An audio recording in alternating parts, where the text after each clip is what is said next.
North Sentinel Island is one of the most isolated places on the planet, and the people who call it home wish to keep it that way. The island's lush swathes of around 60 square km, tucked away west of Labyrinth Islands in southern Andamans, have been kept away from rest of the world for a reason.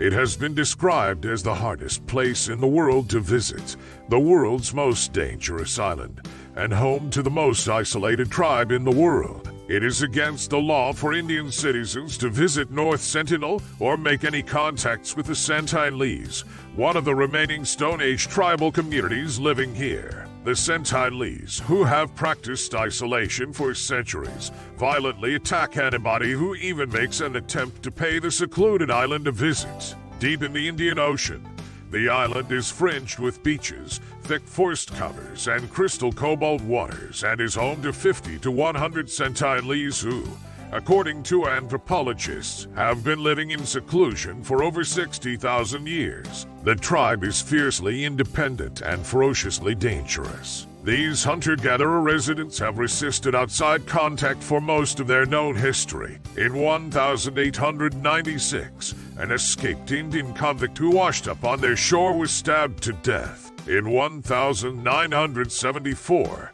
they attacked a film crew with a hail of arrows. When an Indian Coast Guard helicopter was sent to check for signs of survival and drop food parcels after an earthquake in the region in 2004, it was attacked with arrows. In 2006, 2 fishermen who drifted into their waters were killed, and the helicopter that was sent to retrieve the bodies was greeted by the Centinalese, weapons in hand. The most recent incident, and probably also the one that made most sensational headlines, was when John Allen Chow, an American adventure blogger and evangelical missionary, was barbarically killed by the tribespeople in 2018 when he tried to illegally enter the island trying to teach them about Christianity. But it isn't like there have never been any successful contacts in the past. In the late 20th century, the Indian government attempted to meet the Centinalese, but a volley of projectiles were fired by them from the shoreline. While most attempts were unsuccessful, 2 encounters in the early 1990s were notable when the Centinalese accepted coconuts from a team that included anthropologists from the Anthropological Survey of India and C. The group was headed by Triloknath Pandit, popular as T.N. Pandit, the then director of the Anthropological Survey of India, and included Madhumala Chattopadhyay, the first female anthropologist to make contact with the Centinalese. However,